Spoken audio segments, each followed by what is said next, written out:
Welcome back to Anime FMK MHA edition, or BNHA if you're the worst. Nope. I don't talk to them. If you're a BNHA person, you can go ahead and turn this off, or at least not listen to anything I have to say, because I'm talking over your head. Look, I don't judge you for saying BNHA. I do. Just want to lay that one out there.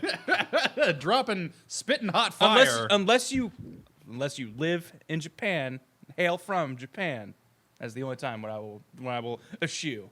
Now I'm just imagining some Japanese folks who absolutely have if you are of Japanese descent but live in America, My Hero Academia. Sorry, I don't make the rules. I mean, if you're speaking English, if you are, speaking Japanese with other Japanese speakers. No, it is all geographical. Your language barrier matters not. If you are across that pond, it is My Hero. Well, now that we've lost, I'm gonna say conservatively 2 to 3% of our viewers. Damn. Hey, I'm just saying 1/3 of this table isn't talking. I play. Say titles however you like. And I will just be over here silently judging you. Yeah. Guys, you don't seem silent about it. That's all I'm saying. You seem pretty loud about it. Oh, well, look, my bar is Taka, so compared to him, I'm pretty silent. Oh, wow, yeah. He is so loud about it. And it is great. I love it. I was going to say, I so rarely make jokes about it, but I felt called. At Takahata101 on Twitter, you can get ill-formed political opinions, cringy selfies, and shitting all over people who say Boku no Hero Academia, all in one place. It's wonderful. Go give them a follow. So convenient. Wait, I have all 3 of those things too? Oh, no. Oh, no. Yeah, but his ratio of BNHA shitting is higher. So also, all of my selfies are as intentionally cringeworthy as I can make them, because I have made a promise to myself that if I ever turn on my camera and I accidentally still have it in portrait mode, or selfie mode, I have to take I have to take the ugliest selfie that I can. Somebody asked me do you have to make your selfies ugly? And I'm like, yes, because I would never do a selfie otherwise. Like, I maybe do 3 selfies a year intentionally. All the other ones are like, well, guess I have to do this now. I mean, I think the last time I took a selfie was when I was jokingly, I was doing a Nuzlocke in which every time a party member died, I had to smell my dog. And so I would selfie myself smelling my dog. A smelfie. Yeah. Yes. Oh, that's... Read the synopsis. It was, it was because Ash's rival or Red's rival in the first Pokemon. Smell you later. Yeah, I was saying I like Nuzlocke because they give you steaks. The first game gave me steaks. I did not want to smell this person later, now, or anytime. So for the purposes of this Nuzlocke, my rival will be represented by my dog. I will smell It was all her thought now. out. It was very... There was a lore to it. Yeah, deep lore. I was not streaming this Nuzlocke because this was Moon or Sun, whichever I had. Oh, the 3DS. And I did not have an easy way to stream it. So this was purely for my own dumbass edification. He held himself accountable. Yeah. So let's talk about a stream that we're doing right now, which is not nearly as interesting as the one that was never a stream. Yes, go on. In episode 56 of My Hero Academia, Bakugo gets meatballed, but Zappy Boy gets a big silly hero speech and saves him. Tape Boy and Gravity Girl do a big silly combo attack and tape up a bunch of randos. Naval Laser tries to draw aggro for Ida, but all the third stringers show up and kick a bunch of ass, and long story short, all the UA students pass the first round. They packed a lot in this episode. I remember reading through this part and thinking, lots happening, lots going on, and this episode was like, yep, gonna put all of this in there. It's kind of crazy. I was sort of surprised that Meatball guy was so built up, and he kind of went down pretty quick. That makes me feel like he will be coming back later. I'm assuming. I would think so. Because I feel like they spend a lot of time going like, here's what his power does and how it works, and here's how they tricked him. And he shows up a lot in the opening, and he's like one of the few members of this school that we've seen, so he's probably going to be a main player somewhere along the lines. Also, here's my awkward, vaguely phrased philosophy about life and friendship and shit. It's still a show. What it means to be a hero. Yep. I do like his Meatball Dude's motivation, though. He's like, I respect your school, and you're making a fucking like sham of it. So I'm gonna take all of you guys out, so I can, cut the riffraff. And like, I do like the fact that Bakugo actually works with this team for once. He actually goes out of his way to do the right thing. It's sort of nuts. Yeah. Also, I like the idea that he's got these little grenades he can use now. What a cool concept. Yeah, I mean, it makes perfect sense. If he sweats nitro, then might as well store some of that for later. And I also like that Kaminari got to actually do something, because I feel like he has been very consistent through the show of just like, I'm going to put out a lot of electricity, and that makes me be stupid for the next, like, however long. So I get to do one big flash, and I have to yell at everybody to get down or something, and then I'm out of the fight. Now he's like, I actually have tools and ways to do stuff, and that's... Yeah, helpful. I was looking at that thing on his wrist like, what the fuck is that? So yeah, when he fires off the discs, I'm like... That's his dual disc system. It enhances the... the moment I saw that, I'm like, is this fucking Yugi? What is he going to do? So yeah, when he fires off those discs, and at first I was like, there's got to be more to it than that. What discs? How does that play into his power? And yeah, cool, little conductors. That's... Are sense. inductors? I can't remember. Something along that. Yeah. It's just like, basically, they're like, you'll make a line of electricity from you to the thing you shot. And so it's just make sure you get your enemies between you and your little points. Yeah, it is kind of nice to have an explanation for more in depth than, I don't know, you can just kind of control it. Like, where now does you the can aim lightning your go? electricity because you tried. Yeah, because yeah, if you think about it, any like lightning bolt power that you see in fiction, like it's not how lightning works. It travel. goes, yeah. Yeah, controlling lightning. It's a current. Whenever I see like Storm come in X-Men and she's like, thunder and lightning on this motherfucker, and it's like, That would spread. I mean, Storm's powers are, if you want to get down to the nitty gritty of how does that actually work, like, weather is a very complicated system that... okay, let's talk about Pikachu then. Let's talk about Pikachu. He's a Pokemon. He is So a Pokemon. after Kaminari's cool speech Yeah. and he zaps everyone, or rather, exactly one person, which is the change, because the guy makes the special point of like, hey, I saved you for last because you zap all your friends, and I just want to let you know that anything these guys feel, and then he steps on Kaminari or Kirishima. It's like they totally feel it, so don't electrocute them. They'll know.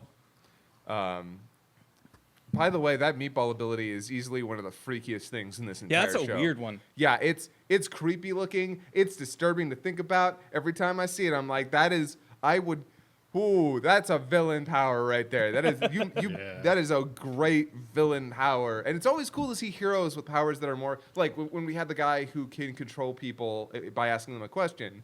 It's like that'd be a great villain power. So I love seeing heroes with traditionally villain powers. And here, meatballs. Why would you do that? Something real awesome is that the mangaka, for a long time now, has had a plushie of Meatball Bakugo, Or Meatball Kugo, as we call it. now available at IKEA. So yeah, those guys pass. They meet up with Icy Hot and Froppy's group and chat for a hot second. And yeah, I could sort of, for as much as I wasn't expecting Meatball Guy to go down in like the first act of a 22-minute episode, I sort of was expecting Deku and Tape Boy and Gravity Girl's group to go down as quickly as they did, because they spent no time like building up their opposition, just like, oh, they're outnumbered by 1 million guys. Yeah, and those 1 million guys are going to go down. Yeah, when your threat is a crowd, normally that means someone's going to come up with a plan that diffuses it. Yeah. I'm sort of sad because that scene where there are all those guys laying on the ground, they're like, "You're first years. We've got to pass this." And Deku just leans down, boop. So do I. Ooh. And I'm like, that scene like is effective here. In the manga, it's even more like the look in his eyes is like this is a battle, motherfucker. I'm doing this. Yeah. But I love that scene. I just generally love that scene where Deku's like, I'm not going to give you an inch. I came here to win. I came here to be the best I can. If I beat you, then I beat you. Maybe you don't deserve this. And it's kind of crazy just to see. Like, I like the subtle developments that we get through the characters. Like Bakugo is playing, like actually playing with others, Deku is not holding back because of his emotions and putting plans together. He's taking charge and doing awesome things, and it's really cool to see. Also, I had trouble understanding what happened in the manga with the rocks and the tape, and the anime finally made that make more sense. Yeah, as I'm thinking about it now after the fact, it didn't trip me up at the time, but as I'm thinking about it, like, could he not have just, like, sent out tape in a bunch of directions? Were the rocks necessary? What did those really add to it? They weighted it down. Yeah, I mean, I guess. He can, like, web swing with his tape. It seems like he has pretty fine control over where it goes and what it does. Or something. Oh, yeah, but again, the idea was that we have to trap them all under the tape. With the rocks, it brings it right down on them because it's hard for him to, like, he could probably hit them with the tape, but pinning them? How does he do that? Yeah, maybe. You could be right.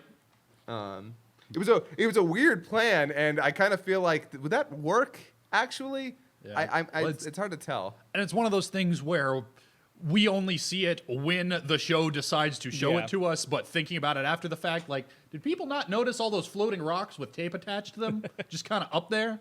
Yeah, man, you're on that field, you're distracted, you gotta worry about, hey, this guy could vibrate this whole building apart. Those floating rocks, I'm sure those are something to think about for another time. Yep. Meanwhile, speaking of Bakugo, seems like he's sort of figured out that Deku's got one for all. Yeah, I actually really liked that. It wasn't even so much that he figured out that he had one for all, but just the kind of the begrudging, like, oh, you passed? Well, it figures you're really strong. Yeah. Yeah, Deku's response to that is very good.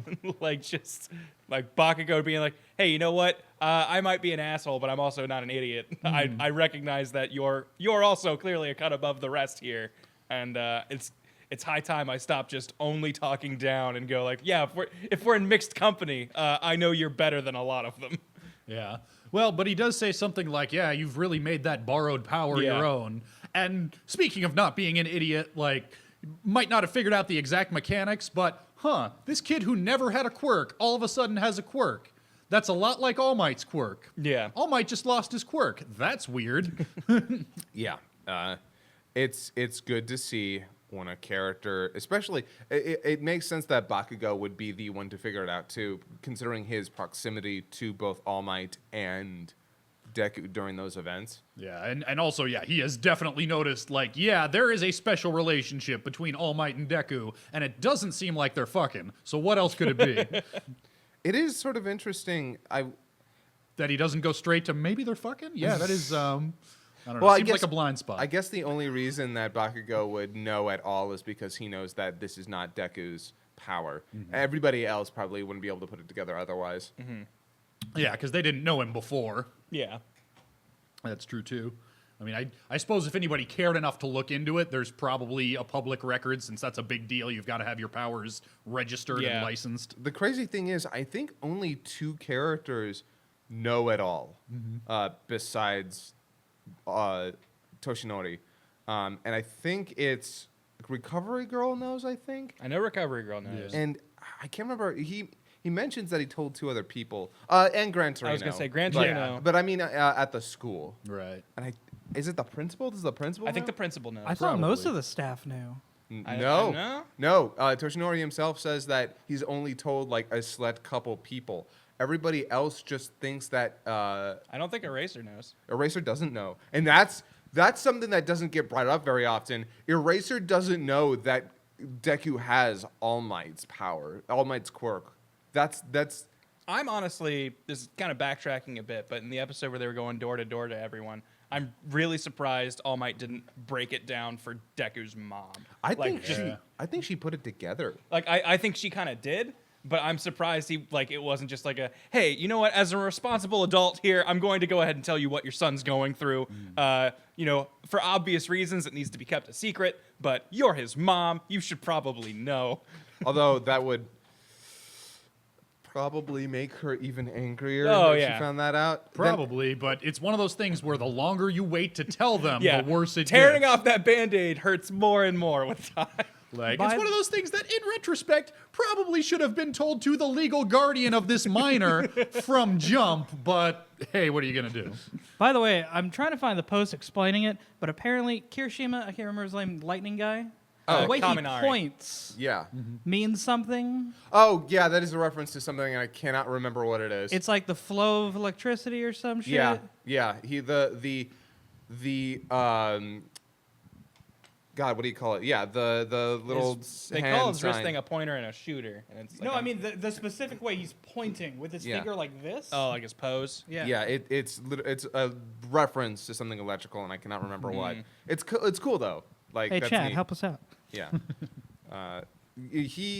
Kohei does that a lot. He sneaks in small things that just kind of look cool, but if you look into them or go to his author's notes, he has a billion things where he's like, yeah, I've got this from that, pulled this from this, and it's sort of neat. And it's only Star Wars like 30% of the time. And then Apparently- 60% of the time, it's Naruto. Apparently, it's either the right hand rule or left hand rule. I don't know. I'll look it up. All right. Yeah. And then we haven't even talked about Ida,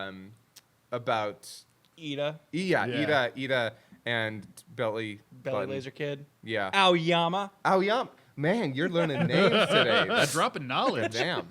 I think at this point I know if I'm pressed, I know most of the class. I can't remember Acid Girl and Sugar Guy and Tail Dude. I think that's it. Yeah. Which, speaking of which, are in this group Yeah, of third all of them. stringers that all pass at once as sort of an afterthought. Yeah. At first I was, and this is totally the direction that the story wants you to think. But I was like, okay, so here's what it's gonna be. Aoyama's totally going to sacrifice himself for Ida. But this is how it's gonna go.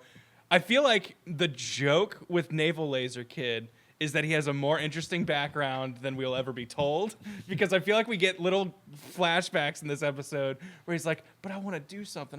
Why am I different, Mom and Dad? What do I? And like we have like this shot of him like opening a Christmas gift or something that looks like it's like his belt or whatever that he uses for his laser. And he's just like, no, I have to sparkle. I have to do my thing. It feels like there's like this background to it that it's like, no one cares enough about you to ever ask. So it's just gonna be like, oh, cool, you jumped some mental hurdle today by doing something noble, I guess, but then it worked out for you, so no one's gonna notice that lesson. Because I think the last line is him going, "Guess my sparkle, I have to keep going." And he's just like, "I guess, Yeah. maybe." Very heroically. Yeah. Also heroically, but kind of dumbly, because Ida's standing right there. If this is supposed to distract people from Ida, who is 1.5 feet from you, maybe not the best plan. Oh no, really this fast. is after they win.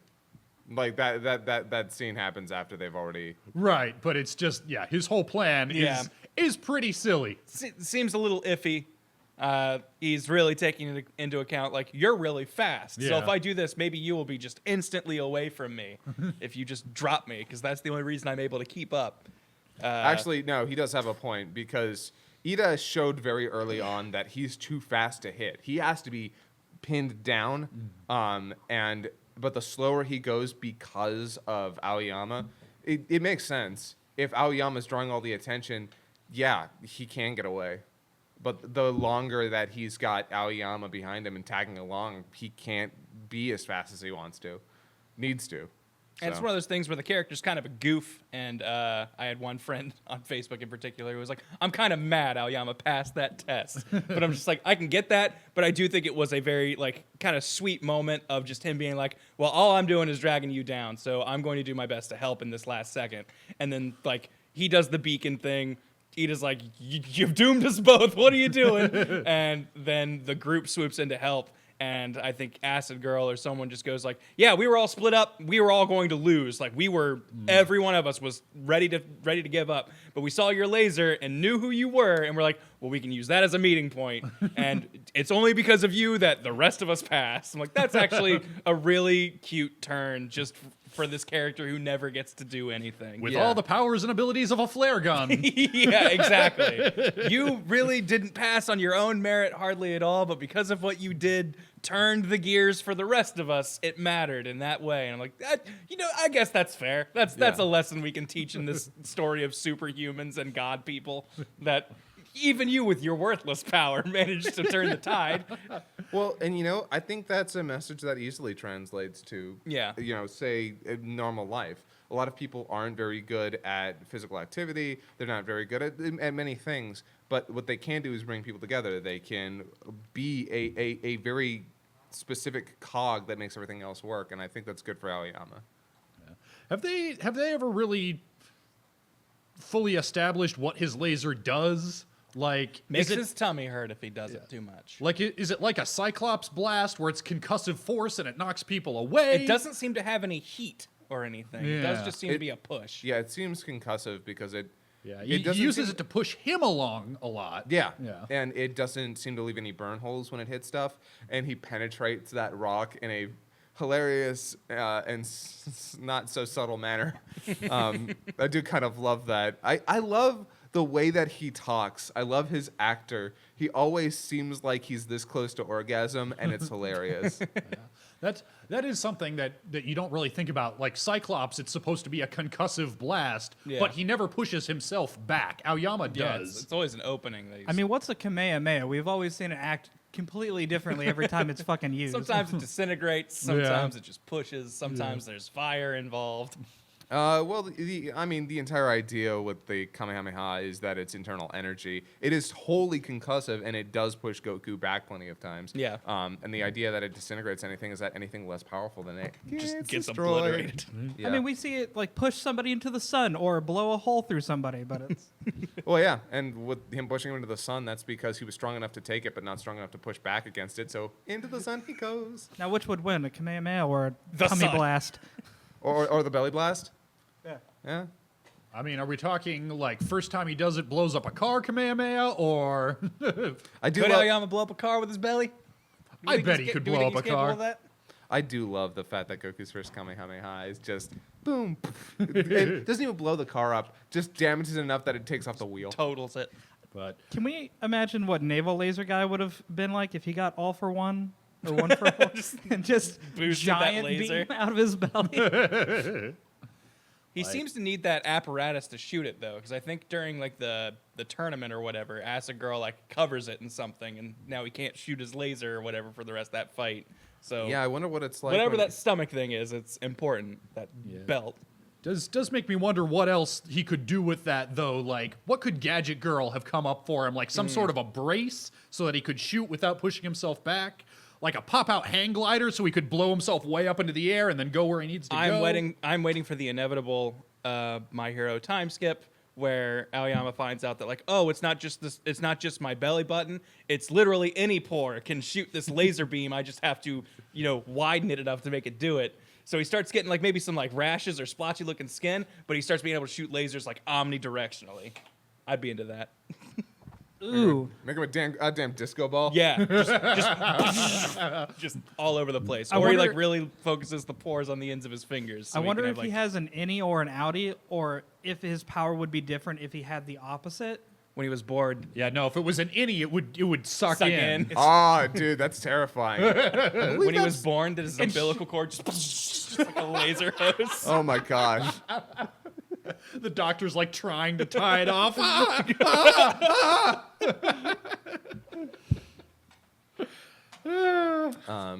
On the post credit, Oh yeah. So Yeah. everybody passes, they all meet Yep. up, and everyone's happy. but in the post credit, the city that's been built up for them is destroyed, and now, well, I don't know if they actually said what the next test is. They said it's rescuing. Yeah. The next one is rescue.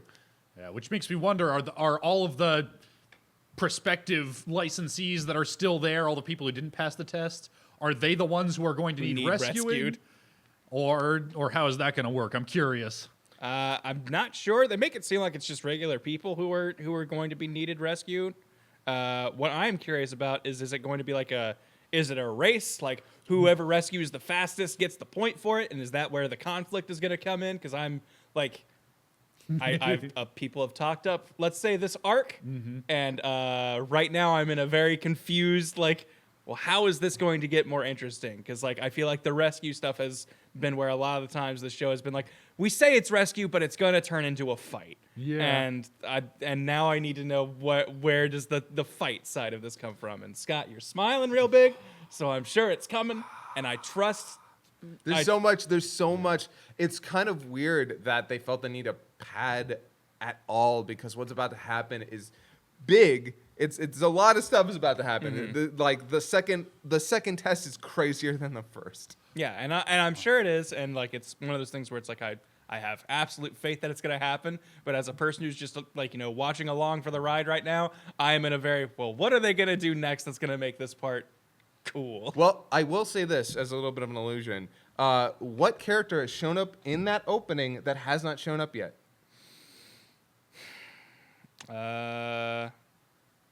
Man.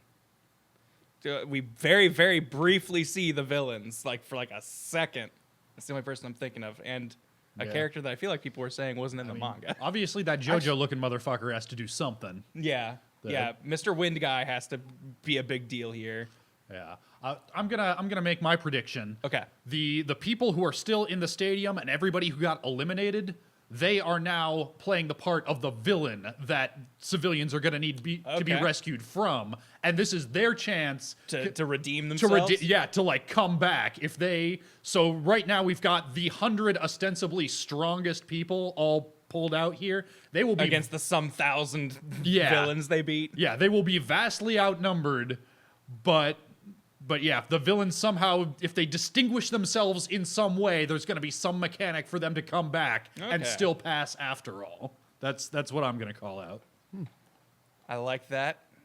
Yeah, I guess for me, what my prediction was going to be is along those lines. It's less of a redemption and more of a whoever rescues this person is like considered the hero, and it is anyone else who also encounters this situation's job to be the one who rescues them. So until their rescue is assured, you are a villain. So it's just like, all right, Deku found this person. He's clearly trying to dig them out. I'm Wind Guy, and I've stumbled upon this. My job is to first knock out Deku, then rescue this guy. Because from my perspective now, Deku views me as a villain. I view him as a villain. We have to fight as a hero and villain meeting. And then the winner gets to rescue this person. Okay, so it's the first fight in any superhero crossover comic book where there's some it's contrived a constant crossover comic where it's like, no, you're rescuing on my turf for whatever reason. I can't trust you. We need to see what happens when Mjolnir goes down. It's that shield, uncapped shield, and Hulk is holding it. Yep. Oh. Well, unfortunately, we will never get to see it because my prediction is that we're all going to hold up knives right now. Oh, shit. My prediction was wrong. All right, way to go, Nostradamus. Eggplants all around. Knife wanted to stand up, but refused to pick it up. Yeah. And, sometimes we've been holding up eggplants when really it's been kind of like, whatever. Yeah. It's still good. I'm still going to keep watching it. No, I felt like this one was pretty strong, and I am really interested to see what comes next. This is a strong thumbs up from me. Yep. I've forgotten how much I actually loved this part of the arc. I won't lie to you, the first half of this season for My Hero is probably one of my favorites in the entire show, so obviously this is a step down from that, but there are still a lot of things going on here that I really enjoy. I'm glad to finally see a lot of my favorite parts of this specific arc happening now. Next episode's gonna be really interesting. I'm really eager to see how you guys respond to the next test. I'm really looking forward to it. Almost every episode this season has been like I don't know what they're gonna do next to really make this. Oh, good, they did it. And it's just been a very consistent. Every time I've been like, I wonder how this is gonna resolve in a way that I'll like it. It has. So I'm really looking forward to see what happens next. Super curious because, metagaming it a bit, but I feel like I've had multiple people come up to me and be like, no, what's coming is some of my favorite stuff in the series. And I'm really interested to see what that turns out to be. Well, that means we should have killed it, right? Because things only get good after we kill it. Absolutely. All I know is there's in the opening, there's a very, held shot on Bakugo looking pensive, and I want to know what that's about. I got to know what growth my boy Bakugo is gonna have. Well, we'll find out next week. Thank you for tuning in, everybody. We will see you next time.